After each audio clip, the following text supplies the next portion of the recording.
उसकी डेंसिटी भी मिलेगी।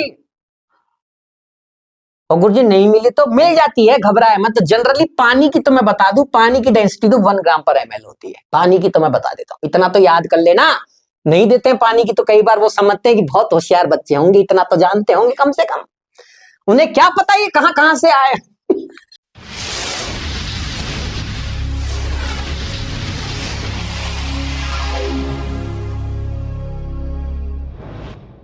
हेलो स्टूडेंट्स, नमस्कार। कैसे हैं आप सब? बहुत अच्छे होंगे, मैं भी अच्छा हूं। आपके सामने बहुत सारे क्वेश्चंस मैं ला चुका हूं, आगे भी क्वेश्चंस आ रहे हैं। एक सवाल अगला मैं लेके आ रहा हूं, some basic concept of chemistry से, यानी कि जिसमें आप मोल कॉन्सेप्ट वगैरह पढ़ते हो ना, उस चैप्टर से हम सवाल लेके आए हैं। सारे बच्चे बहुत अच्छे से पढ़ रहे होंगे। और बच्चों, मेरी बेस्ट विशेष आप सब बच्चों के साथ है। बहुत अच्छे से तैयारी करो, ईमानदारी से पढ़ो, बहुत मेहनत करो, क्योंकि ये कुछ टाइम ही ऐसा है जिस टाइम पे अगर आपने अच्छे से स्ट्रगल कर ली, मेहनत कर ली, पूरी ऑनेस्टी के साथ पढ़ ली, तो ये मान लीजिए आपको सेलेक्ट होने से कोई नहीं रोक पाएगा। और थोड़े दिन बाद आपके नाम के साथ डॉक्टर लगना शुरू हो जाएगा। तो समझदार बनिए, जबरदस्त मेहनत कीजिए, रुकना नहीं है, थकना नहीं है, चलते जाना है, पढ़ते जाना है। सुबह जल्दी उठो, रात को लेट तक पढ़ो, जैसे भी करना है करो, लेकिन जबरदस्त पढ़ाई करो, क्योंकि जीवन की सबसे ज्यादा परीक्षा की घड़ी और सबसे ज्यादा एक डायरेक्शन देने वाला जो टाइम है, जो घड़ी है, वो अब चल रही है। इस टाइम को अगर आपने अच्छे से यूटिलाइज कर लिया और सही तरीके से आपने इसका उपयोग कर लिया, तो ये मान लीजिए ये समय आपको कुछ ही दिनों के बाद एक ऐसे मुकाम पे पहुंचा देगा जिसका सपना इस दुनिया के बहुत सारे बच्चे, लाखों बच्चे देख रहे हैं या देखते हैं। तो समझदार बनो, जबरदस्त मेहनत करो, रुकना नहीं है बेटा। जितनी मेहनत अब तक तुमने की है जीवन में, अब तक जितनी मेहनत तुमने सबसे ज्यादा जब की थी, उससे भी ज्यादा मेहनत अब कर दी है। आपको ये मान के चलिए कि भाई मैंने लाइफ में सबसे ज्यादा मेहनत मैं जब 10th बोर्ड दे रहा था तब की थी, या मैं 8वीं क्लास में था तब की थी, या मैंने उस टाइम की थी। जीवन की सबसे ज्यादा मेहनत जब भी तुमने की थी, उससे भी ज्यादा मेहनत अब करनी है और जबरदस्त पढ़ाई करनी है। कुछ ही समय में बहुत कुछ अच्छा होने वाला है। लेके चलते हैं आपको अगले सवाल की ओर। सवाल है मोल कॉन्सेप्ट वाले चैप्टर से, यानी कि some basic concept of chemistry से। एक सवाल आपके सामने, Which of the following option represent law of multiple proportion? देखो, ये केमिकल कॉम्बिनेशन के लॉ जो हैं, जो लॉज हैं, इनको बच्चा बड़ा पढ़ता भी है, लेकिन वो थोड़ा कंफ्यूज रहता है इनमें, वो समझ नहीं पाता। मैं आपको बहुत छोटे से तरीके से समझाऊंगा। देखो अम्मा, आपको कोई चैप्टर पढ़ाने तो आया नहीं हुई, तो आप भी समझते हैं। अपने को सिर्फ उन्हीं चीजों पे फोकस करना है जो इंपॉर्टेंट है। तो बहुत कुछ खुल के नहीं बताऊंगा, लेकिन आपको मैं छोटी छोटी सी ऐसी ट्रिक बताऊंगा जिससे आप अपने आंसर तक पहुंच जाएंगे। जैसे लॉ ऑफ केमिकल कॉम्बिनेशंस की अगर बात करें, तो एक लॉ है लॉ ऑफ मास कंजर्वेशन। इससे जब सवाल बनता है तो कैसे बनता है कि भाई लेफ्ट साइड और राइट साइड किसी रिएक्शन में मास दे दिए जाते हैं, किसी एक का मास छोड़ दिया जाता है, नहीं दिया जाता, और पूछ लिया जाता है कि भाई इसका कितना मास काम में आया। तो ध्यान रखिए, रिएक्टेंट का जितना मास होगा उतना ही प्रोडक्ट का मास भी होगा। किसी भी कंप्लीट रिएक्शन के अंदर जितने रिएक्टेंट, जितना मास रिएक्टेंट का रिएक्शन करता है, उतना ही मास प्रोडक्ट साइड बन जाता है। तो आप आराम से निकाल सकते हैं, कोई दिक्कत नहीं है आंसर। जैसे मान लो एक ही रिएक्शन बी से करा रहा है, सी बना रहा है, डी बना रहा है, इसका मास दे दिया, इसका मास दे दिया, इसका मास दे दिया, इसका मास पूछ रहा है, तो क्या करोगे आप? इन दोनों के मास में से और सी के मास को माइनस कर देना, डी का मास मिल जाएगा, क्योंकि लेफ्ट और राइट का mass always be same in a complete balanced equation. ये हो गया पहला सवाल। बस कोई और दिमाग लगाना ही नहीं है, कोई डेफिनेशन नहीं रटनी है। अरे कौन पूछ रहा है तुमसे डेफिनेशन भाई?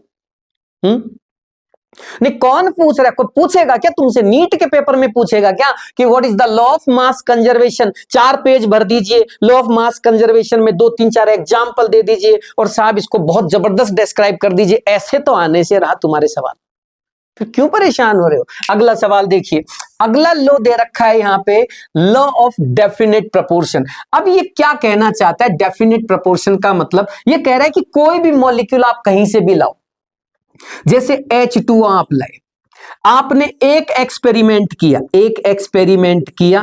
और एक्सपेरिमेंट करके H2O लाए। आपने क्या किया? H2 की O2 से रिएक्शन करा दी। आपने एक और एक्सपेरिमेंट किया, आपने किसी किसी हाइड्रोकार्बन को आपने डिकम्पोज कर दिया, या हाइड्रोकार्बन को आपने मान लीजिए जला दिया, बर्न कर दिया, तो वहां भी CO2 और H2O बनेगा और आप उससे भी H2O लाए। या फिर आपने H2O2 को डिकम्पोज करके यहां से H2O लाए, या फिर आप नल के पानी से भर के ले आए, नल का पानी भर लाए, ये H2 ले आए, या आप बरसात का पानी ले आए। अरे कहीं से भी लाओ ना, कौन मना कर रहा है? ये कह रहा है, ये लो कहना चाहता है कि कहीं से भी लाओ H2O को, H2O को कहीं से भी लाओ। H2O में H और O का ratio always be definite, always be constant, वो हमेशा फिक्स रहेगा। अच्छा बताइए H2O में H का कितना नंबर, कितना मास आएगा? आप कहेंगे भाई 2, क्योंकि एक H का मास 1, 2 H का मास 2। ऑक्सीजन का मास बताइए, ऑक्सीजन का बताएंगे 16, तो रेशियो कितना आया? 1:8। अरे अब तू चाहे नल से भर के ला, चाहे तू किसी समंदर में से भर के ला, चाहे तू बरसात का पानी ला, चाहे तू किसी रिएक्शन से ला, चाहे किसी एक्सपेरिमेंट करके ला, अरे कहीं से भी ला पानी भाई, पानी कहीं से भी, पानी में H और O का रेशियो थोड़ी बदल देगा तू भाई, वो तो फिक्स रहेगा ना। यही समझाना चाहता है ये लॉ ऑफ डेफिनेट प्रोपोर्शन, कि कोई भी कंपाउंड कहीं से भी, किसी भी सोर्स से, किसी भी एक्सपेरिमेंट से लेके आइए, उसके अंदर कंटेंट का जो मास रेशियो है वो ऑलवेज बी फिक्स, वो हमेशा फिक्स ही रहेगा। That's clear. पहला बताया था मैंने, दोनों तरफ के मास सेम होते हैं।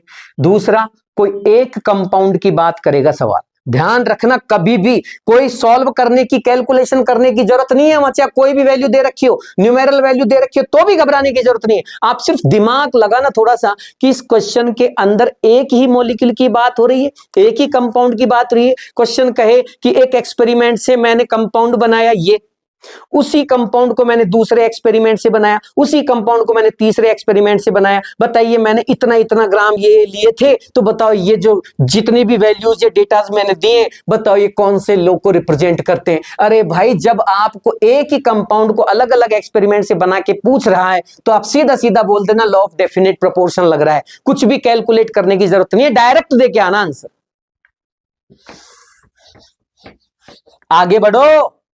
लॉ ऑफ मल्टीपल प्रोपोर्शन, जब भी दो एलिमेंट, बात को ढंग से सुनना बेटा, किसी भी रिएक्शन में, किसी भी क्वेश्चन में, किसी भी सवाल में आपको दो एलिमेंट देकर और दोनों से अलग अलग तरह के कंपाउंड बना रहा हो, N2O, N2O2, N2O3, N2O4, N2O5, या H और O दे दिया और कह रहे H2O, H2O2, या C और O दे दिया और बोला CO, CO2, क्या कहना चाहता है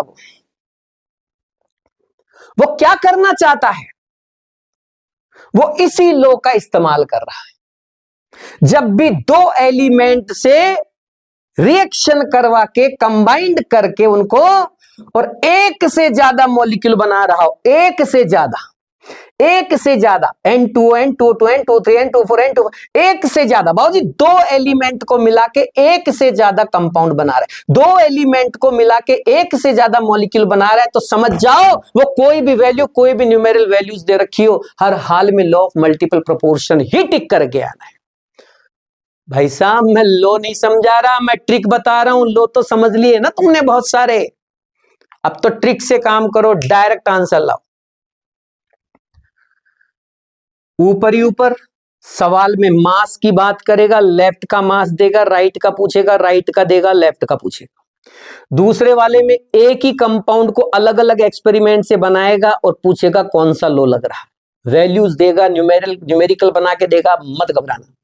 तीसरे में दो एलिमेंट देगा, दो एलिमेंट से अलग अलग कंपाउंड बनाएगा, समझ जाना लॉ ऑफ मल्टीपल प्रोपोर्शन लग रहा है। अब मैं लेके चलता हूं लॉ ऑफ रेसिप्रोकल।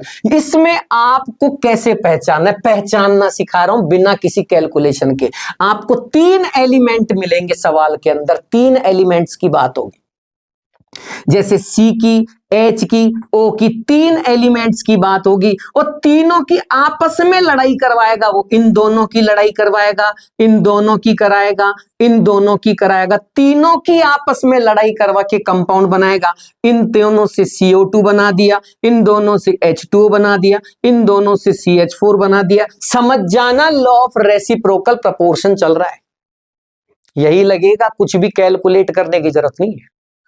जब भी तीन एलिमेंट मिले, देख लेना तीनों एलिमेंट की आपस में रिएक्शन होनी चाहिए, कोई भी बचना नहीं चाहिए। ऐसा मत कर देना कि सी की एच से 2 बार करा दी, एच और ओ की कराई नहीं आपने, तब नहीं लगेगा। तीनों की आपस में लड़ाई होनी चाहिए, सी ओ से भिड़े, सी एच से भिड़े, एच ओ से भिड़े, सबका नंबर आ जाना चाहिए। तो देखो CO2, CH4 और H2O तीनों के तीनों लॉ ऑफ रेसिप्रोकल प्रोपोर्शन को रिप्रेजेंट कर रहे हैं। आपसे कहा जाएगा कि भाई 4 ऑप्शन है, बताओ चारों में से कौन सा set law of reciprocal proportion को रिप्रेजेंट करता है, तो आप बोलना ये करेगा। आपको मान लो मैंने एक और ऑप्शन दे दिया जिसमें एक CO2 दे दिया, एक PCl3 दे दिया, एक PCl5 दे दिया। अरे ये कहां से आ गया? 4 एलिमेंट है यहां, तो C है, O है, P है, Cl है। अरे भाई C है, O है, P है, Cl है, इन तीनों में मिला के 4 एलिमेंट है। मैंने तो 3 की बात की थी ना, 3 होने चाहिए भाई। ओ बाबू समझ में आ रहा है कि नहीं आ रहा? आ रहा है ना समझ में? मैं क्या करूं, 3 एलिमेंट से 3 कंपाउंड बनने चाहिए बस। एक और लो, मान लो आपसे कह दिया जाए H2O, H2O2, CO2। अरे कहां से ले आए इसको? अरे देखो, एक H, एक O, एक C, कितने एलिमेंट हैं? सर आप ही ने तो कहा था 3 एलिमेंट होने चाहिए। अरे मैंने 3 एलिमेंट कहा था, लेकिन मैंने ये भी तो कहा था तीनों की लड़ाई भी होनी चाहिए। H की लड़ाई 2 बार O से करा दी तुमने। C और H का तो कोई कंपाउंड ही नहीं है इसमें। अरे H और O का है, ये भी H और O का ले लिया, ये C और O का ले लिया। C और H का कहां है? नहीं, C और H का कंपाउंड कहां है? मैंने कहा ना तीनों एलिमेंट्स के मॉलिक्यूल्स आने चाहिए। समझ में आ गया होगा आपके।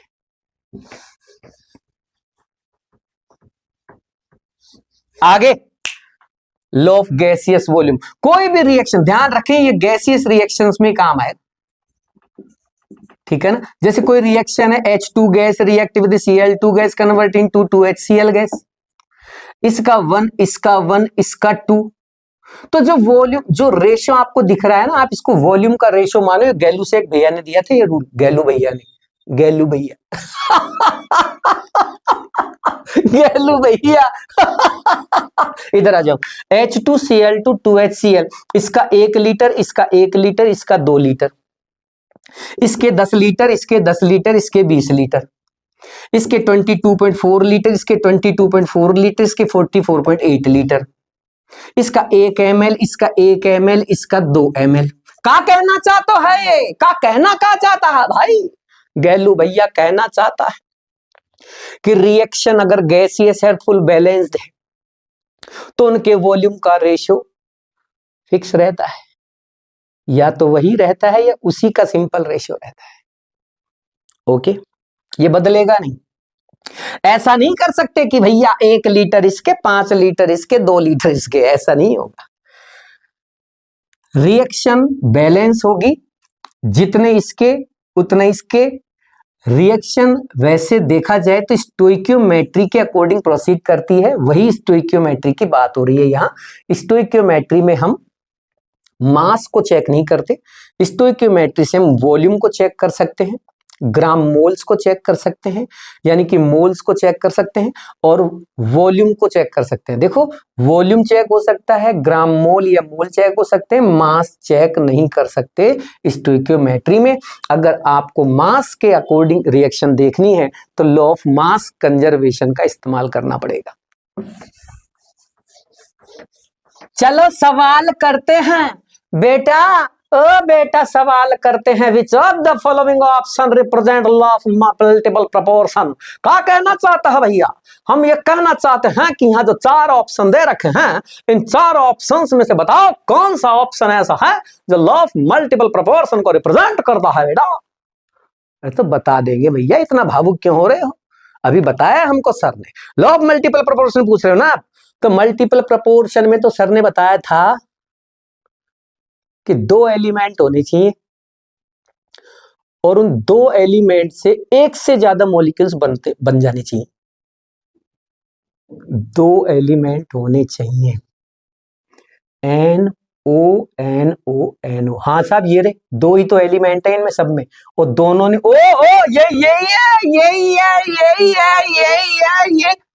हो गया बेटा, हो गया, रुक जा। N2O N2O2 N2O3 ये लॉ ऑफ मल्टीपल प्रोपोर्शन को रिप्रेजेंट करेगा। गुरुजी जरा औरों की तरफ भी नजर डाल लो, डाल ले बेटा डाल ले। HON नहीं हो सकता, 3 एलिमेंट है। PCl5 P2O5 ना हो सके, ये ना हो सके। This is the answer. It means which of the following option represent law of multiple proportion? So our answer is N2, N2O2 and N2O3. First answer is the correct answer. और मिल गए हमें 5 नंबर। आगे बढ़ते हैं मेरा बच्चा, निकलते जाओ, हटते जाओ। ई का है भाई, which of the actual mass, ये एक्चुअल मास का है भैया, मास भी कोई एक्चुअल हो है, मास तो हमेशा ही एक्चुअल हो मास तो हमेशा एक्चुअल होता है। हाँ हो गया, इधर आ जा। मास एक्चुअल होता है, लेकिन बेटा अभी देख तेरे झाग आ जाएंगे, देखना अभी समझ में आएगा तेरे। बहुत हंस रहा है ना, अभी देख सब सामने आ जाएगा। ये कह रहा है कि what is the actual mass of O2। मैं आपको थोड़ा मास की तरफ लेके चलता हूं मेरा बच्चा। O2 का मॉलिक्यूलर मास कोई पूछे तो बता देना साहब, O2 का मॉलिक्यूलर मास का मतलब तो एक मॉलिक्यूल का मास होता है ना। यस, तो 32 AMU। Very good. Generally usually हम मॉलिक्यूलर मास को ग्राम में लिख देते हैं। रियलिटी यह है कि वो गलत है। एक मॉलिक्यूल के मास को कभी भी हम ग्राम में नहीं लिख सकते। एक मॉलिक्यूल का मास को ग्राम में कन्वर्ट किया जा सकता है, वो अलग बात है, लेकिन एक मॉलिक्यूल का मास तो बहुत छोटा है, यानी एक ही सिंगल मॉलिक्यूल का मास है। जबकि जो ग्राम में अपन लिखते हैं 32 ग्राम, वो एक मॉलिक्यूल का मास नहीं है, वो Na मॉलिक्यूल्स का मास है, मोलर मास है, ग्राम molar mass. O2 molar mass, O2 gram molar mass, O2 mass of 1 मोल। ऐसी सिचुएशन में बोलना 32 ग्राम, समझे। एक होता है एक्चुअल मास। एक्चुअल बेटा, this is actual mass. Actual mass का मतलब क्या है? एक्चुअल मास का मतलब है कि एक मॉलिक्यूल के मास को आप ग्राम में रिप्रेजेंट कर दीजिए। एक मॉलिक्यूल के मास को, अभी आपने बोला तो था एक मॉलिक्यूल का मास, अरे तो वो तो AMU में लिखा हुआ है ना बावरे। अच्छा, तो किस में बदलना है? ग्राम में बदल के बता। ओके, एक AMU की वैल्यू 1.67 इंटू 10⁻⁻24 ग्राम होती है, तो 32 AMU की वैल्यू निकाल लो। ये ग्राम में जो मास है, this is the actual mass. Actual mass, actual mass. कैसा महसूस कर रहे हैं? लिखो हल्का। जब भी समझ में आए हल्का महसूस होता है, और जब समझ नहीं आए तो बड़ा भारी भारी सा लगता है। आओ बेटा, लेके चलता हूं आपको मैं आगे की ओर। ओ बच्चों, मैं कोई ये चैप्टर समझाने नहीं आया हूं, मैं सिर्फ आपको, मेरा जो टारगेट है वो सिर्फ आप तक उन क्वेश्चंस को पहुंचाना है जिनकी बहुत ज्यादा रिक्वायरमेंट इस बार नीट में हो सकती है। देखो, मैं ये नहीं कहता कि यही आएंगे। देखो, I am not a god, और ना ही मैं कोई भविष्य वक्ता हूं। भविष्यवाणी पंडित जी ने कह दिया ओम नमः स्वाहा स्वाहा स्वाहा, लो बेटा पेपर ले जाओ, ऐसा नहीं है, ऐसा नहीं है।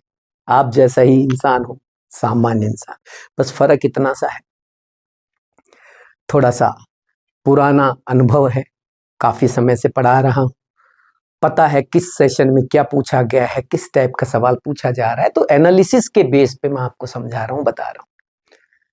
और मेरी खुश नसीबी है कि, या फिर मान लीजिए गॉड गिफ्टेड है कि जिन क्वेश्चंस को मैं इंपॉर्टेंट बोलता हूं उनमें से बहुत सारा क्वेश्चन पेपर में मिल जाता है। बड़ी खुशी होती है जब बच्चा पेपर देने के बाद कहता है कि सर मजा आ गया, सारे क्वेश्चन मिल गए अपने को, अच्छा लगता है। बस एक उसी भावना से, उसी फीलिंग के साथ आपके पास आया हूं, आपको लेके, आपके सामने ये सवाल लेके। कोशिश कर रहा हूं कि ज्यादा से ज्यादा अच्छी चीजें आप तक पहुंचा पाऊं कम समय में। और देखो, सिलेबस तो आपने बहुत पढ़ा है ना, साल भर खूब पढ़ा है, और जिन जिन लोगों ने आपको पढ़ाया बेशक बहुत अच्छा पढ़ा है, सारे टीचर्स, सभी जिन्होंने भी आपको पढ़ाया, मैं सभी को नमन करता हूँ। जहां भी आप पढ़े हैं, सभी सिस्टम्स को, सभी संस्थानों को मैं नमन करता हूँ। सबने बहुत अच्छी ईमानदारी से, पूरी मेहनत से आपको पढ़ाया है, मैं उसकी मना नहीं कर रहा। सब अच्छा पढ़ाते हैं, सब अच्छा पढ़ा रहे हैं, बल्कि आपको अपने गुरुजियों की, अपने टीचर्स की बातें माननी चाहिए। जो उन्होंने कहा वो फॉलो करना चाहिए। वो कभी गलत नहीं कहते, वो हमेशा सही कहते हैं। अगर टीचर हैं तो वो आपको कभी गलत राय नहीं देंगे, आप उनको फॉलो कीजिए, अपने अपने टीचर्स को फॉलो कीजिए, अपने अपने सिस्टम और संस्थान को फॉलो कीजिए, कोई मना नहीं है। मैं तो सिर्फ एक छोटी सी हेल्प के लिए आया हूँ लास्ट में, कि मैं आप तक, जब आपकी पूरी तैयारी हो चुकी है तो एक बार और आप थोड़ा सा इनको भी रिवाइज कर लेना, फायदा मिलेगा। बस इतना सा है। चलो मैं आपका सवाल कंप्लीट करता हूँ। ये वाला, what is the actual mass of O2? 32 gram. This is not actual mass. 32 kg not actual. 16 AMU ये एक्चुअल नहीं है। This is the answer. 32 ग्राम में कन्वर्ट कर रहा हूं मैं 32 AMU को, और मैंने AMU के वैल्यू के साथ इसको मल्टीप्लाई कर दिया। ये आपका सवाल हो गया है। अब मैं आपको लेके चलता हूं आगे, आगे भैया, आगे आगे आगे चलो। Which has the maximum number of molecules among the following? बाबू बहुत आवे है ऐसो क्वेश्चन, बहुत आवे है बेटा। इतना बार आयो है, इतना बार आयो है कि भैया झाग आ जाएंगे देखते देखते। मोल समझ में आ गया तो सवाल, ये चैप्टर तो हो ही जाएगा, ये सवाल भी हो जाएगा, और आगे के बहुत सारे चैप्टर्स में भी आपको हेल्प मिलेगी। मैं एक शॉर्ट ब्रीफ आपको देता हूं मोल का, फिर इस सवाल को करेंगे। बेटा बहुत सारे बच्चों के यही समझ में नहीं आता कि मोल आखिर चीज क्या है। देखो देखो भैया, साल भर पढ़ लेते लेकिन पता ही लगता है व्हाट इज मोल। सर कभी क्या बोल देते इसको, कभी क्या बोल देते, पता ही नहीं लगता। क्वेश्चन करते गलत हो जाता है, और जब पीछे पलट के, पन्ना पलट के देखते, अरे ये आंसर आएगा क्या, तब जाके समझ में आता है कि ऐसे करना था। अरे भैया, क्वेश्चन का आंसर देखने के बाद आंसर आया तो क्या मतलब है? आंसर पहले आ जाना चाहिए ना। थोड़ा देखिए, मोल को ग्राम मोल भी देखेंगे लिखा हुआ कई जगह।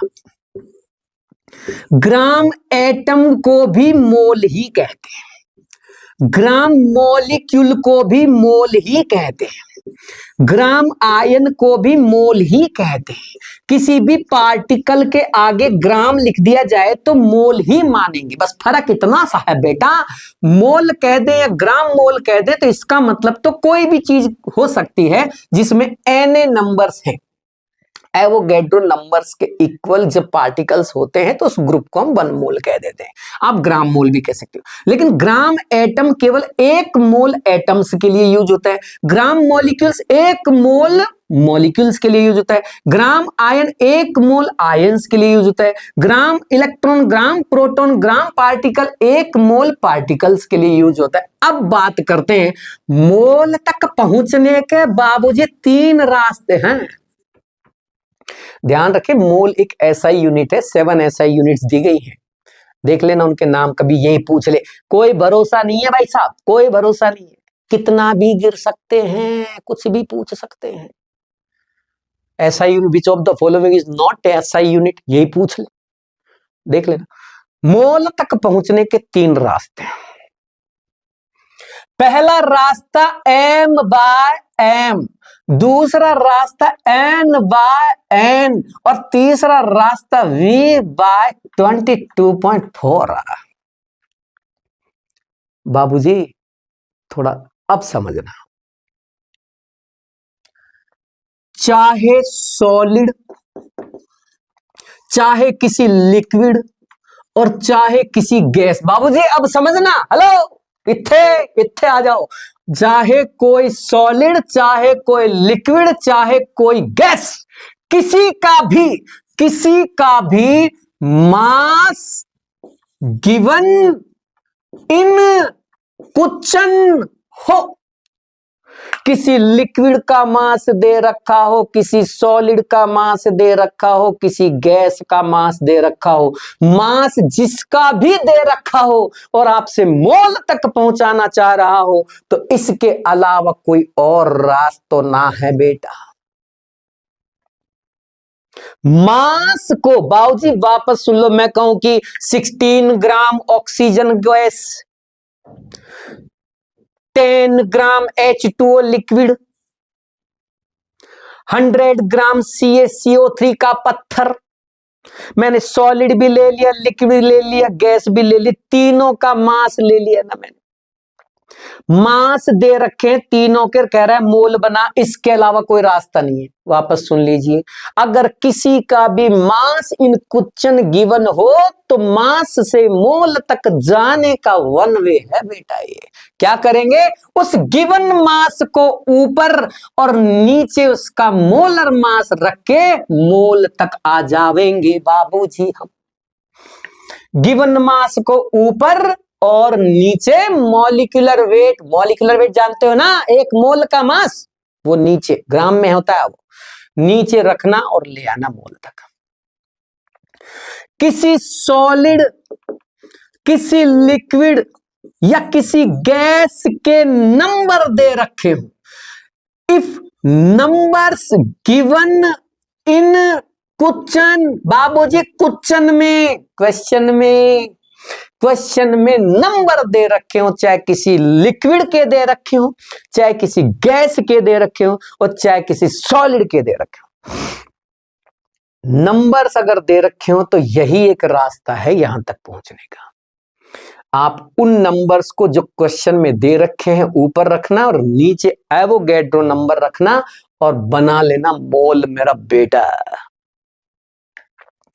वॉल्यूम ध्यान रखें, ओनली, बाबूलाल जी ओनली का मतलब समझते हैं आप लोग? ओनली का मतलब, ओनली का मतलब ये कॉन्सेप्ट केवल गैस के ही लिए काम आएगा, ओनली फॉर गैस।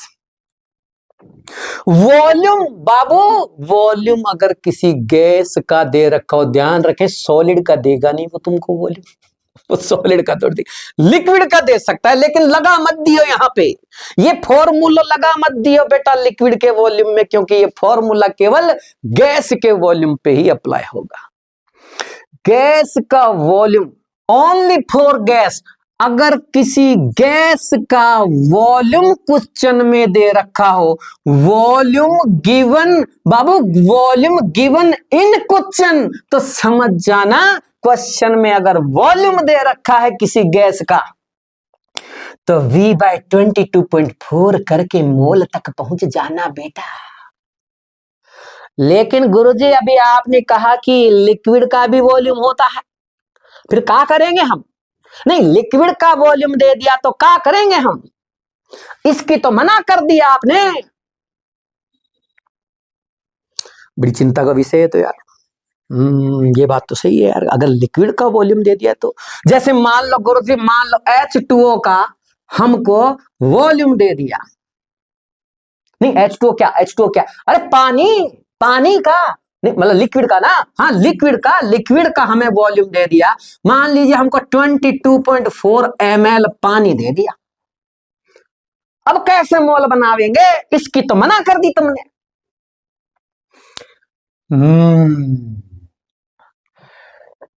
यार ये वाला जो कॉन्सेप्ट है ये तो केवल गैस पे लगेगा, वॉल्यूम दे रखा है हमको सर ने H2O लिक्विड का, ये वाला लगा नहीं सकते क्योंकि ये तो मास के लिए है, ये नंबर्स के लिए है। क्या करें? एक काम कर सकते हैं, आपको पता है density equals to mass by volume होता है? हाँ मालूम है, किसी का भी निकाल लो आप इससे डेंसिटी या मास। तो बेटा ऐसो करियो, ये मास निकाल लेना D/V करके। वापस बताना गुरुजी क्या कर दिया? मैं कह रहा हूं कि क्वेश्चन में आपको H2O का वॉल्यूम दे रखा है लिक्विड का, हाँ उसकी डेंसिटी भी मिलेगी। और गुरुजी नहीं मिली तो मिल जाती है, घबराए मत। तो जनरली पानी की तो मैं बता दूं, पानी की डेंसिटी तो 1 ग्राम पर ml होती है। पानी की तो मैं बता देता हूं, इतना तो याद कर लेना।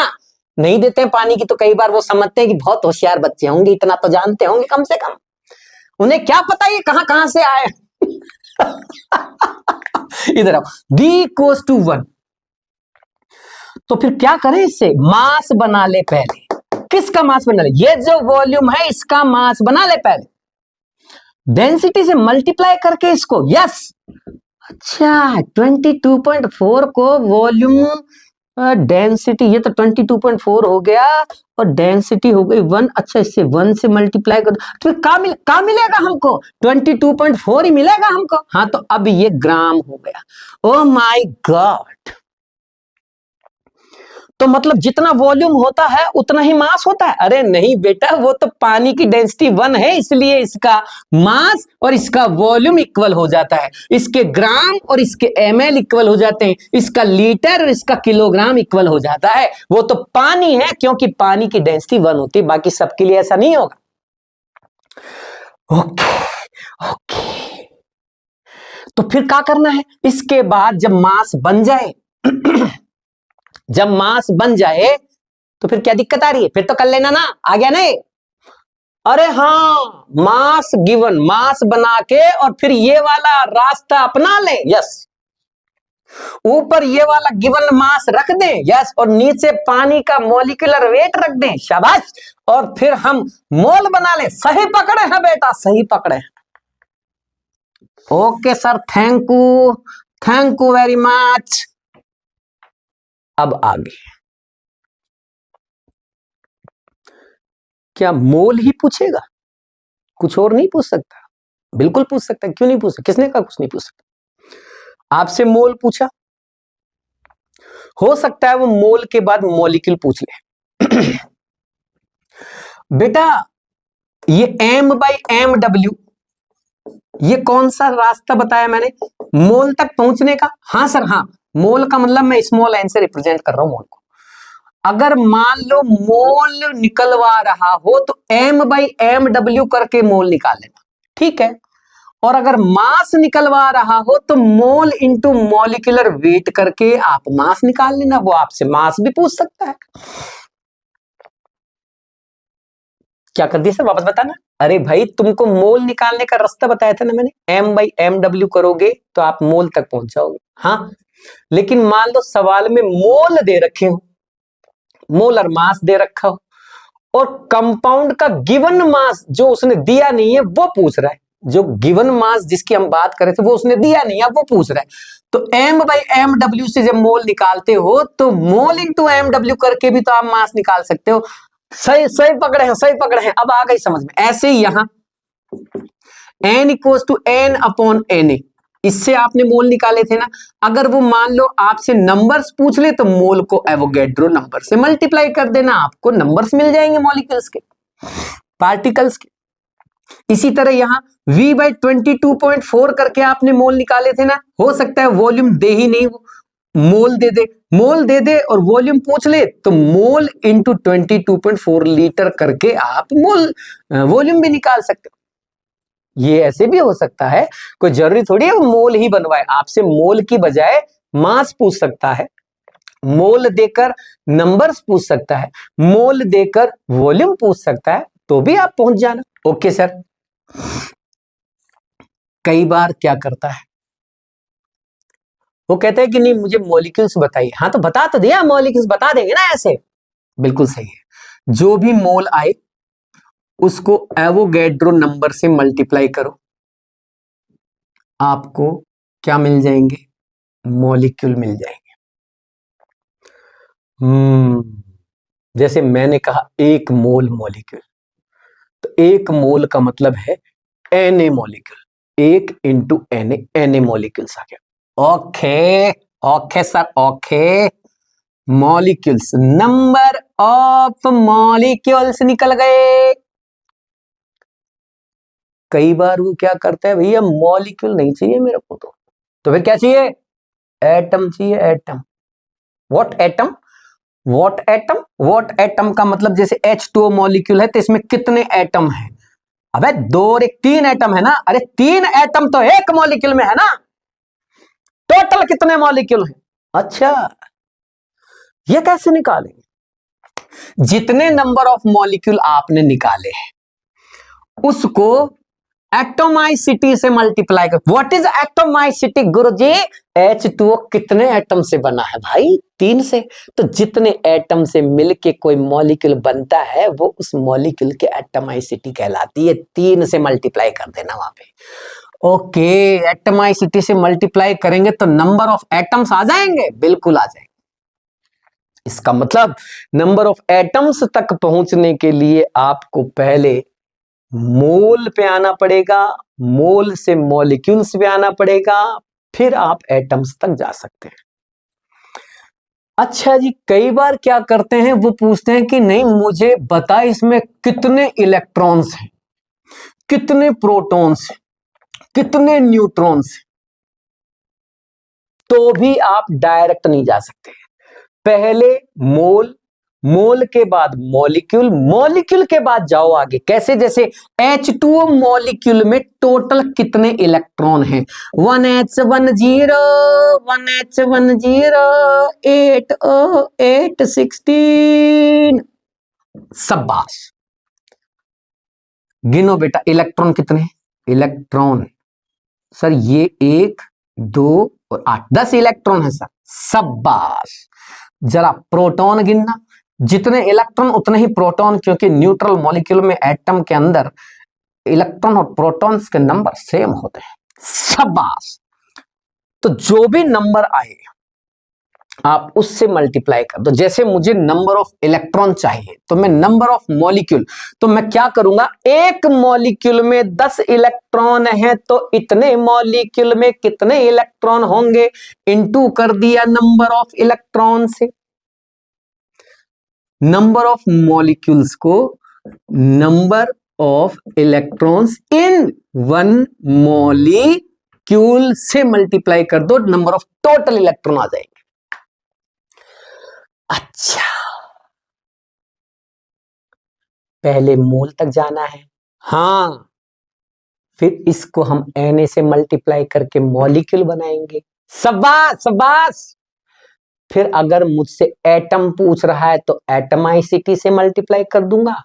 नंबर ऑफ इलेक्ट्रॉन पूछ रहा है तो टोटल एक मॉलिक्यूल में कितने इलेक्ट्रॉन है उससे मल्टीप्लाई कर दूंगा।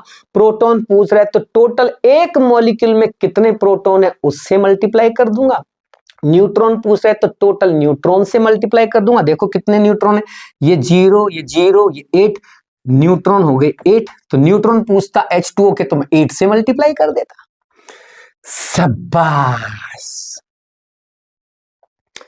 बात तो सही कहते हो गुरुजी आप कई बार। एक बात तो है, मैं तो हमेशा ही सही कहता हूं, तुम सुनते कहां हो?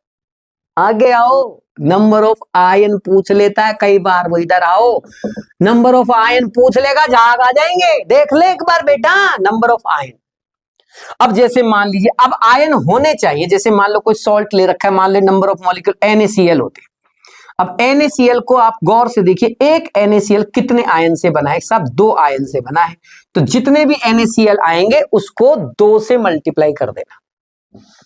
जैसे मान लीजिए आपको दे दिया NH4Cl, आपसे पूछा गया कि बताओ कितने आयन से बना है? कि सब 2, एक NH4 प्लस एक Cl माइनस। तो नंबर ऑफ टोटल आयंस निकाल लेना। कैसे? Number of ion in A molecule से मल्टीप्लाई कर देना। Any doubt? आ जाइए सवाल पे। Which is the maximum number of molecule among the following? Among the following 64 ग्राम। गुरुजी ग्राम दे दियो, गुरुजी ग्राम दे दिया।